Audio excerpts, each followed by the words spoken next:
Greetings and welcome back to the lab. Time to tie up some loose ends for this year or just for projects in general. Now in front of me I've got the 3 blue ornaments, the lights for the DIY Christmas lights, because one of them was reasonably bright but the other 2 were rather dim, and I think the solution is going to be simple. I think the cause may actually be, if you think about it, when you string a whole bunch of lights together, the wire between the lights actually starts to count in terms of resistance and cutting the power available. So that may be what's going on. It's a lower gauge wire. It was inexpensive wire. Everything works, but ultimately I think by the time it gets to this last one, it's really, really dim. Now all the other lights around it are brighter, so there is some power available, but maybe that what happened is when I did this, I set it up to be at such a low current draw that the resistance of the wires leading up to it are actually enough to have an effect. So what I'm going to do, I did the blues with 120 ohm resistors. I'm going to change these out for some 62s, which I happen to have. Actually, maybe 68. I'll think about that for a second. But I also want to get rid of all of this because I'm basically done with the project, and I have it on video which values I used, so I can always refer back to video. So for the blue, just so you can see, and I'm hoping I still have this in frame, 120 ohms is what I figured on. The cyan was a 1K ohm, and there are other values in here, but it's all done. Let's not dwell on that, and let's get rid of some of this. It's on there pretty good now. So, simple solution to that. There's 2 possible ways to do this. One, I'm just going to add a little bit of IPA. That should help.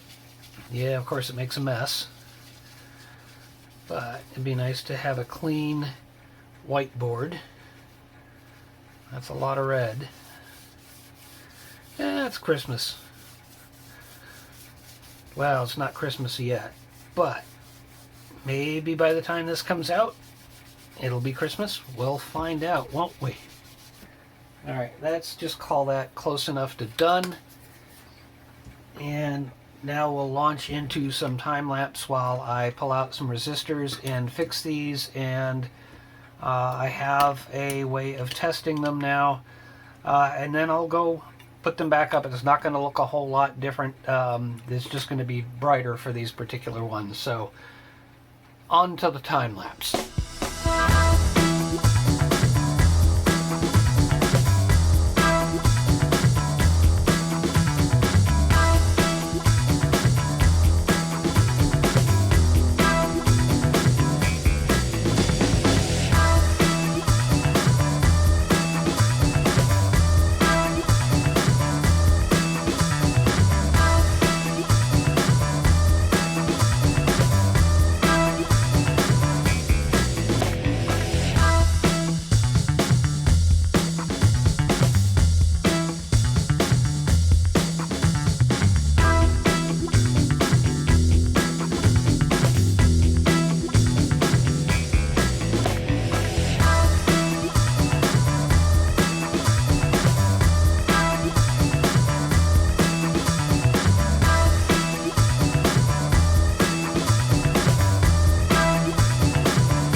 Alright, and with that, the lights are now back up. They're still dim, and all I can guess is that it's got to have something to do with the wires running between them. It's just providing too much resistance, so there's not a whole lot more I could do. I even swapped to them, one that was bright and one that was dim, and now just in their new positions, it's the same thing. So that's it for that for now. I'll come back to it later, maybe. I'm just going to let them be up until Christmas, unless it really, really bugs me.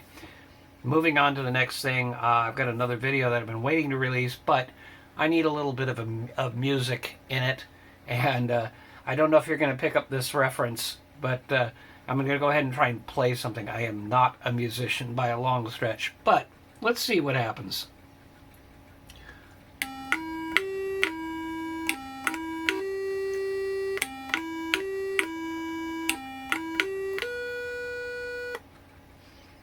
That's probably good enough for the joke I'm trying to make in that video. And that video will probably come out right before this one. So I'll put a link up above, right up about here somewhere. And if you want to go check that out, it's going to be a short. Anyway, that takes care of that. That is music. But speaking of music and speaking of the keyboard, this is Junior. If you haven't met him, this is Junior. Junior is supposed to have a senior. Senior is not fully built yet. Junior is just sort of proof of concept, and some of the boards that I created, what do you call them, prototypes that I created, cobbled together, they don't look very neat. So let me put some stuff away real quick, and I will show you what Senior looks like in its current state. And this is the musical keyboard section. Building my own keyboard as part of one of my series, which I will link to right up about here. We'll get out Senior so you can see why I call Senior Senior. This is roughly 2 octaves. As it turns out, in trying to develop all of this, if you think about it, an octave is basically 14 notes. I had a choice. I could make a single board here. This is 4 of them strung together left to right. I could make a single board that was only 7 keys instead of 8, and that would have matched up to a 14. You put 2 of them together, you end up with 14. There are other problems to consider when designing all of this. So ultimately I ended up with 8 keys. It was more efficient. So this is really 2 octaves plus 2 keys. So that's what we've got here, and that's not all. I said this is all about loose ends. Let me try and put something away here. Put Senior away for a second.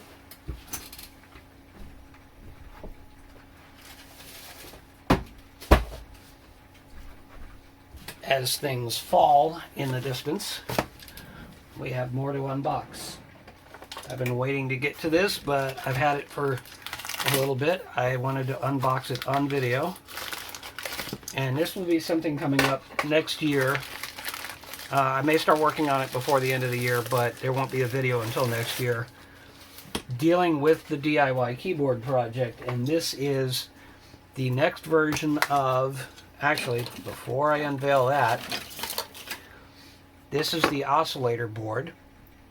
And I started building it, and then I realized there were a couple of problems, so I decided to do a revision of the oscillator board, and that is what should be in here.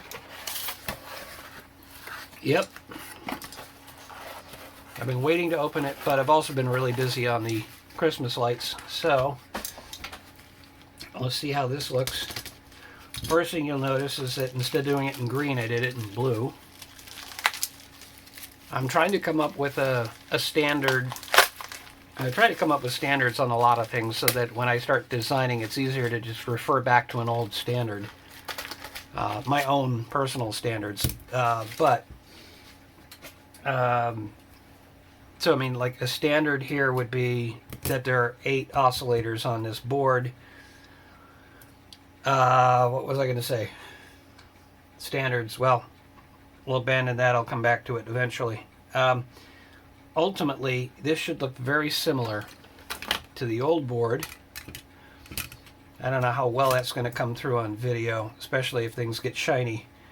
But I did add, well, one of the primary things that was wrong was that my capacitor footprints were wrong. I meant to have a ceramic capacitor up here and an electrolytic down here, but I had set the footprints as electrolytic up here and ceramic down here. So that is corrected on the new board. I now have ceramic up here and electrolytic down here. I kind of realigned the resistors a bit, and I decided at the same time as all of this is happening that I should have test points so I can check voltages or check resistances while I'm putting this together. So ultimately what you're going to end up seeing when this video comes out is me starting to assemble and trying to put together all of the 8 oscillators, and then probably putting together a couple of them at least, so I end up with a full octave to play with.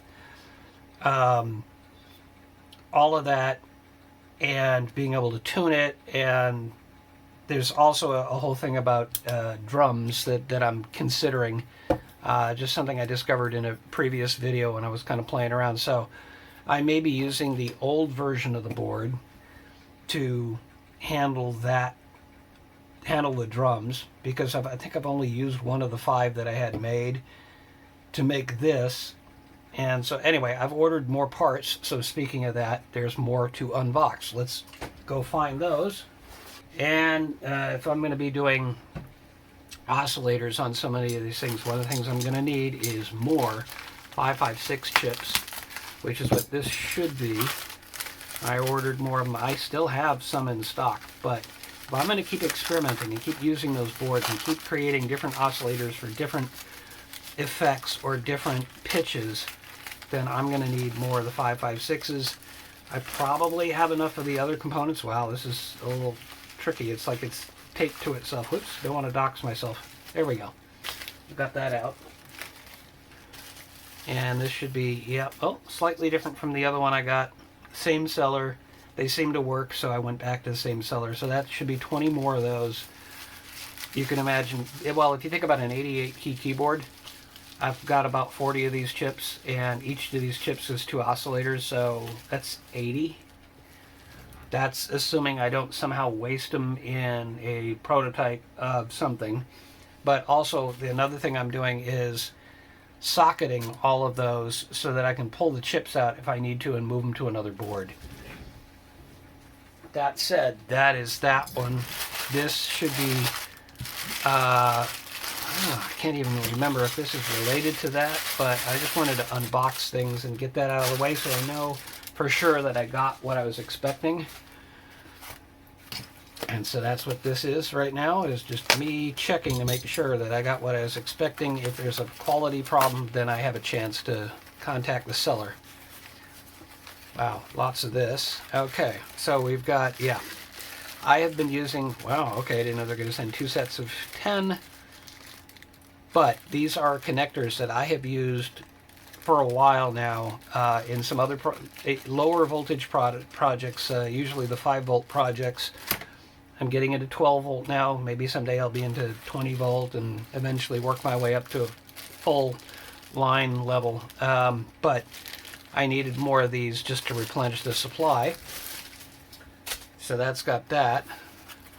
And then, yeah, I'm using a lot of the headers here, and I decided to go with the round pin headers. Now I actually have some of those already here, and these are the ones that I can break so I can get the number of pins that I want, but they have the little round connections, and the only downside to that is you then need the round pins to go into the round sockets. You cannot very easily put a square peg into a round hole. Something we learned back in kindergarten. So more of those. And this time I ordered up the sockets with the round pins, and I'm hoping that that's going to work a little bit better, because when I was building this one here, I had a problem with the socket, and just they were cheap sockets, and it just kind of mangled itself. It's kind of hard to describe, but it was very cheaply constructed. So I figured, okay, let's go for a little bit better quality so I can continue to build these. And that's pretty much it. That is the unboxing. I don't think there's any more. No, as I look behind me, there are no more packages on the shelf. More is coming. There are more projects planned. I have some other stuff, and if you're kind of wondering, one of them I'm trying to figure out is to deal with these flat pack pouch batteries that I harvested from a laptop battery. So that should be interesting, because that's quite a bit of punch right in there, and I need to be very careful when I'm putting them together, because the potential of shorting it out and having thermal runaway and all the problems that come with lithium-ion batteries. But it'd be fun to have some kind of high-density battery to work with. So I'm trying to come up with a plan on that, and that's pretty much it for the year, I think. I'll be releasing a couple more videos, just stuff that I have already in the works. Hopefully getting them all out before the end of the year, and then we'll start going back to the keyboard and building stuff and testing ideas, and then we'll take a pause on that at some point. The keyboard is a long-term project. We'll take a pause there. We'll move on to another project. We'll just keep going. I've got ideas. I've got too many ideas. I've got to start organizing my ideas, and then we can have some fun. That's it for now. Thank you so much for watching.